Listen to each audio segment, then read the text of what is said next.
الحمد للہ رب العالمین والصلاة والسلام علی سید المرسلین اما بعد فاعوذ باللہ من الشیطان الرجیم بسم اللہ الرحمن الرحیم الصلاة والسلام علیک یا رسول اللہ وعلی آلک واصحابک یا حبیب اللہ الصلاة والسلام علیک یا نبی اللہ وعلی آلک واصحابک یا نور اللہ۔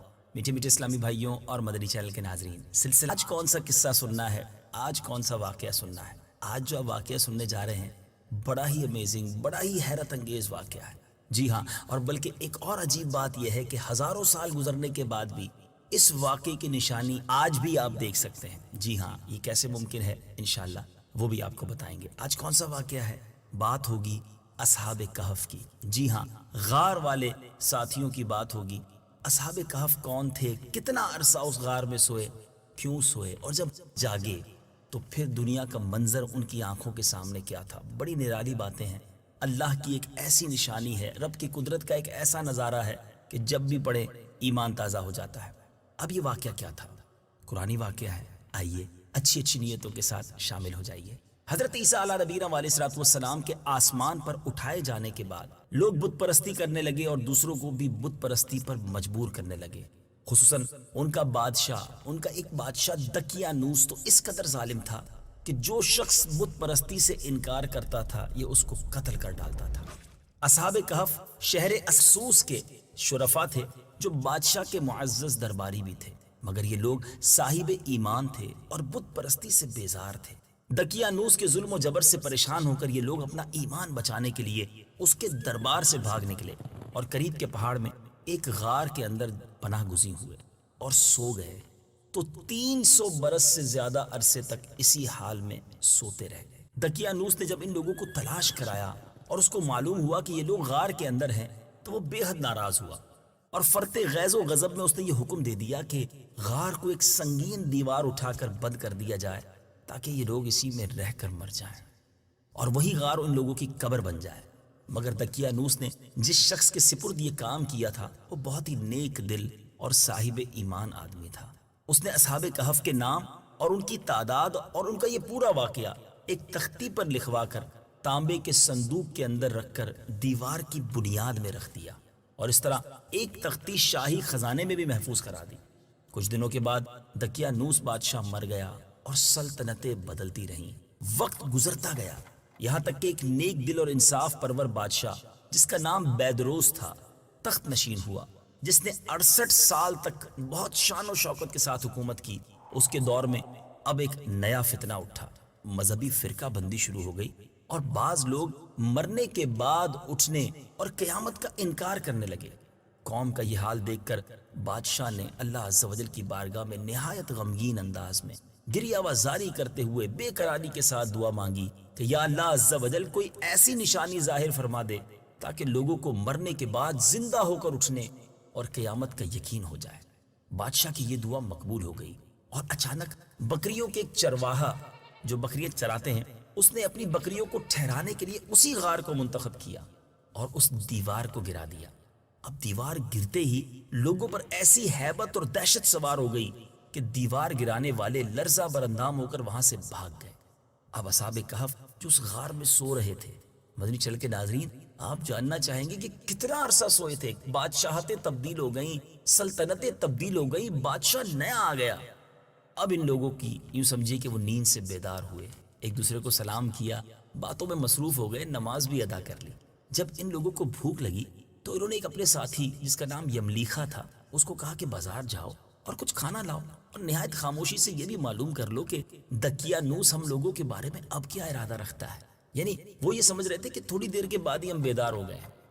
یملیخا غار سے باہر نکل کر بازار گئے اور یہ دیکھ کر حیران ہو گئے کہ بازار میں، شہر میں ہر طرف اسلام کا چرچا ہے۔ یعنی ہم تو جب تھوڑی دیر پہلے غار میں گئے تھے تو بت پرستی کا دور تھا، مگر اب تو لوگ حضرت عیسیٰ علیہ السلام کا کلمہ پڑھ رہے ہیں۔ یملیخا نے جب یہ دیکھا تو محو حیرت ہو کر کہا کہ الہی یہ کیا ماجرا ہے کہ اس شہر میں تو اسلام کا نام لینا بھی جرم تھا، آج یہ انقلاب کیسے ہو گیا؟ پھر ایک نان بائی کی دکان پر کھانا لینے گئے اور دقیانوسی زمانے کا روپیہ دکاندار کو دیا۔ اب یاد رہے کہ اگر 100 years ago یعنی کئی 100 سال پہلے کا کرنسی لے کر کسی کی دکان پر جائے تو وہ تو حیران ہونا ہی تھا۔ تو اس سکے کا چال چلن تو بند ہو چکا تھا، اس سکے کو دیکھنے والا بھی کوئی باقی نہ رہا تھا۔ تو دکاندار کو شبہ ہوا کہ اس شخص کے ہاتھ میں کوئی خزانہ لگ گیا ہے. چنانچہ دکاندار نے ان کو حکام کے سپرد کر دیا، گرفتار کروا دیا، اور حکام نے ان سے خزانے کے بارے میں پوچھ گچھ شروع کر دی کہ بتاؤ خزانہ کہاں ہے. یملیخا نے کہا کہ خزانہ تو کوئی نہیں ہے، یہ تو ہمارا ہی روپیہ ہے. حکام نے کہا کہ برسوں گزر گئے ہیں، اس سکے کا چلن ہی بند ہو گیا ہے. تو اب وہ یملیخا کہتے ہیں چاہیے بتاؤ کہ دقیانوس بادشاہ کا کیا حال ہے. تو حکام نے کہا کہ آج روئے زمین پر اس نام کا کوئی بادشاہ نہیں. ہاں سینکڑوں برس گزرے، اس نام کا ایک بے ایمان بادشاہ گزرا تھا جو بت پرست تھا. یملیخا نے کہا کہ ابھی کل ہی تو ہم لوگ اس کے خوف سے اپنے ایمان اور جان کو بچا کر بھاگے تھے. میرے ساتھی بھی یہاں قریب ایک غار میں موجود ہیں، تم لوگ میرے ساتھ چلو، میں تم لوگوں کو ان سے ملا دوں. چنانچہ حکام اور عمائدین یعنی شہر کے جو شرفا تھے وہ کثیر تعداد میں اس غار کے پاس پہنچے. اچھا وہاں اصحاب کہف جو ہے وہ یملیخا کے انتظار میں تھے کہ وہ کھانا لے کر آئیں گے. لیکن جب ان کی واپسی میں دیر ہو گئی تو لوگوں نے خیال کیا کہ شاید یملیخا گرفتار ہو گئے ہیں. اور جب غار کے منہ پر بہت سے آدمیوں کا شور و غوغا ان لوگوں نے سنا تو سمجھ بیٹھے کہ غالباً دقیانوس کی فوج ہماری گرفتاری کے لیے آن پہنچی. تو یہ لوگ نہایت اخلاص کے ساتھ ذکر الہی اور توبہ و استغفار میں مشغول ہو گئے. اب حکام نے غار پر پہنچ کر تانبے کا وہ صندوق بھی برآمد کر لیا.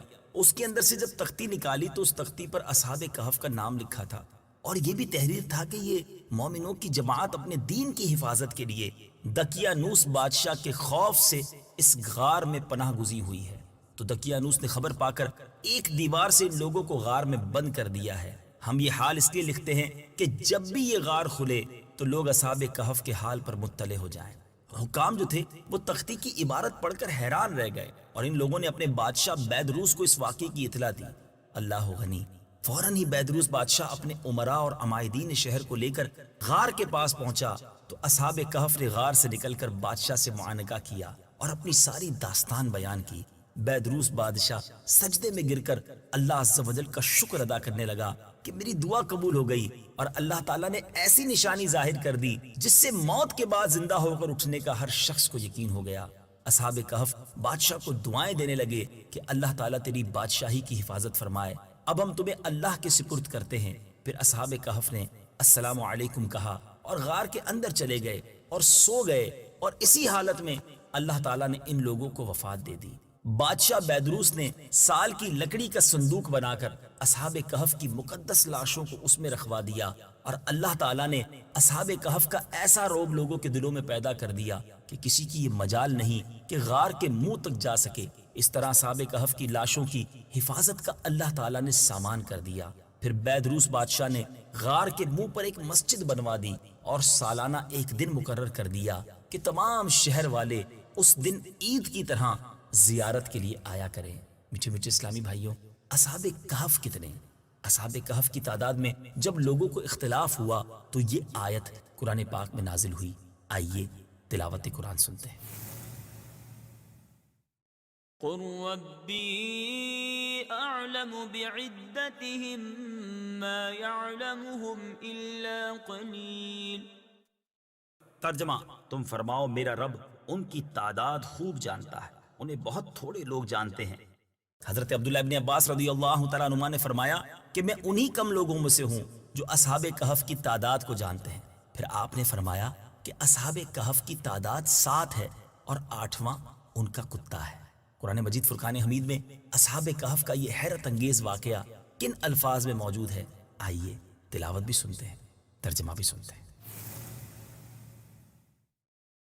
أم حسبت أن أصحاب الكهف والرقيم كانوا من آياتنا عجبا. ترجمہ، کیا تمہیں معلوم ہوا کہ پہاڑی غار اور جنگل کے کنارے والے وہ ہماری نشانیوں میں سے ایک عجیب نشانی تھے. إذ أوى الفتية إلى الكهف فقالوا ربنا آتنا من لدنك رحمة وهيئ لنا من أمرنا رشدا. ترجمہ، جب ان نوجوانوں نے ایک غار میں پناہ لی پھر کہنے لگے اے ہمارے رب، ہمیں اپنے پاس سے رحمت عطا فرما اور ہمارے لیے ہمارے معاملے میں ہدایت کے اسباب مہیا فرما. فضربنا على آذانهم في الكهف سنين عددا.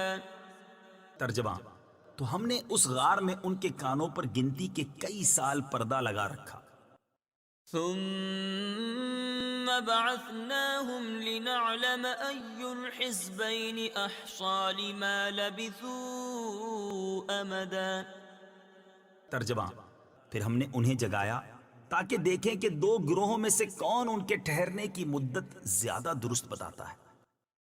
نحن نقص عليك نبأهم بالحق إنهم فتية آمنوا بربهم وزدناهم هدى. ترجمہ: ہم آپ کے سامنے ان کا ٹھیک ٹھیک حال بیان کرتے ہیں. بے شک وہ کچھ جوان تھے جو اپنے رب پر ایمان لائے اور ہم نے ان کی ہدایت میں اضافہ کر دیا. میٹھے میٹھے اسلامی بھائیوں، اصحاب کہف کے نام کیا تھے؟ ان کے ناموں میں بھی بہت اختلاف ہے. حضرت علی رضی اللہ تعالیٰ عنہ سے روایت ہے کہ ان کے نام یہ ہیں: یملیخا، مکشلینا، مشلینا، مرنوش، دبرنوش، شاذنوش، اور ساتواں چرواہا تھا جو ان لوگوں کے ساتھ ہو گیا تھا. حضرت علی رضی اللہ تعالیٰ عنہ نے اس کا ذکر نہیں فرمایا. اور ان لوگوں کے کتے کا نام قطمیر تھا اور ان لوگوں کے شہر کا نام افسوس تھا. اور تفسیر ساوی میں لکھا ہے کہ اصحاب کہف کے نام یہ ہیں: مقسم لینا، یملیخا، تونس، نینوس، ساریونس، ذو نوانس، فلسطیونس. یہ آخری چرواہے تھے جو راستے میں ساتھ کو لیے تھے. اور ان لوگوں کے کتے کا نام قطمیر تھا. اصحاب کہف کے ناموں کے بھی خواص ہیں، اس کی بھی برکتیں ہیں. جی ہاں، کہ اصحاب کہف کے ناموں کا تعویذ بھاگے ہوئے کو بلانے کے لیے اور دشمنوں سے بچ کر بھاگنے کے لیے، آگ بجھانے کے لیے کپڑے پر لکھ کر آگ میں ڈال دیں. سبحان اللہ. تیسرے دن آنے والے بخار کے لیے، خشکی اور سمندر میں سفر محفوظ ہونے کے لیے، مال کی حفاظت کے لیے، عقل بڑھنے کے لیے، گناہ گاروں کی نجات کے لیے. سبحان اللہ. اللہ والوں کے نام میں کتنی برکت ہوا کرتی ہے. اب آئیے سنتے ہیں قرآن پاک ہی سے کہ یہ اصحاب کہف کتنے دنوں تک سوتے رہے. قرآن پاک کی آیت سنیے: وَلَبِثُوا فِي كَهْفِهِمْ 300 سِنِينَ وَازْدَادُوا 9. ترجمہ: اور وہ اپنے غار میں 300 سال ٹھہرے اور 9 سال زیادہ. جب یہ آیت نازل ہوئی تو کفار کہنے لگے کہ ہم 300 برس کے متعلق تو جانتے ہیں کہ اصحاب کہف اتنی مدت تک غار میں رہے، مگر ہم 9 برس کو نہیں جانتے. تو پیارے آقا علیہ الصلوۃ والسلام نے فرمایا تم لوگ شمسی سال جوڑ رہے ہو، اور قرآن مجید نے قمری سال کے حساب سے مدت بیان کی ہے، اور شمسی سال کے ہر 100 برس میں 3 سال قمری بڑھ جاتے ہیں. میٹھے میٹھے اسلامی بھائیوں، عجیب و غریب واقعہ ہے نا؟ آپ نے سنا، اللہ کی شان ہے. اس واقعے سے ہمیں سیکھنے کو کیا ملا؟ آئیے کچھ مدنی پھول پیش کرتا ہوں کہ مرنے کے بعد زندہ ہو کر اٹھنا حق ہے، اور اصحاب کہف کا واقعہ اس کی نشانی اور دلیل ہے جو قرآن مجید میں موجود ہے. نمبر 2، جو اپنے دین و ایمان کی حفاظت کے لیے اپنا وطن چھوڑ کر ہجرت کرتا ہے، اللہ تعالیٰ غیب سے اس کی حفاظت کا ایسا سامان فرما دیتا ہے کہ کوئی اس کے بارے میں سوچ بھی نہیں سکتا. نمبر 3، اللہ والوں کے ناموں میں برکت اور نفع بخش تاثیرات ہوتی ہیں. نمبر 4، بیدروس ایک ایماندار اور نیک دل بادشاہ نے اصحاب کہف کے غار کی زیارت کے لیے سالانہ 1 دن مقرر کیا. اس سے معلوم ہوا کہ بزرگان دین کے عرس کا دستور بہت قدیم زمانے سے چلا آ رہا ہے. نمبر 5، بزرگوں کے مزاروں کے پاس مسجد تعمیر کرنا اور وہاں عبادت کرنا بھی بہت پرانا مبارک طریقہ ہے، کیونکہ بیدروس بادشاہ نے اصحاب کہف کے غار کے پاس ایک مسجد بنا دی تھی جس کا ذکر قرآن مجید کی سورہ کہف میں موجود ہے. میٹھے میٹھے اسلامی بھائیوں، قرآن مجید کی کیا بات ہے! کیسے پیارے، کیسے حیرت انگیز واقعات، اور پھر ان واقعات میں کتنے خوبصورت ہمارے لیے میسیجز ہیں.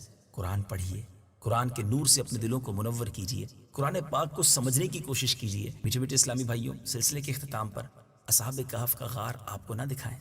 آئیے اصحاب کہف کا غار بھی دیکھیے.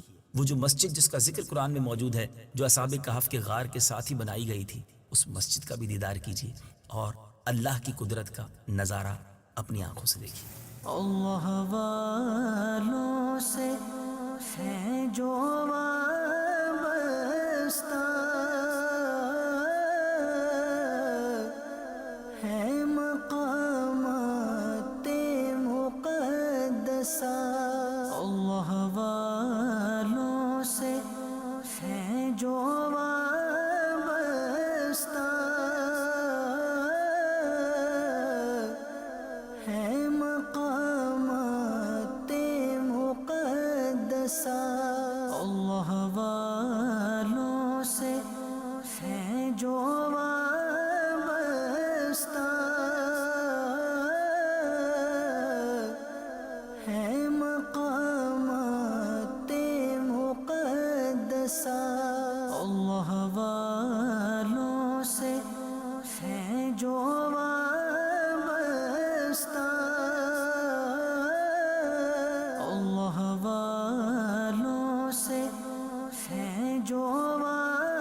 انشاءاللہ اگلے سلسلے میں ایک اور قصہ لے کر حاضر ہوں گے اور اس کے تحت اور پیارے پیارے مدنی پھول حاصل کریں گے.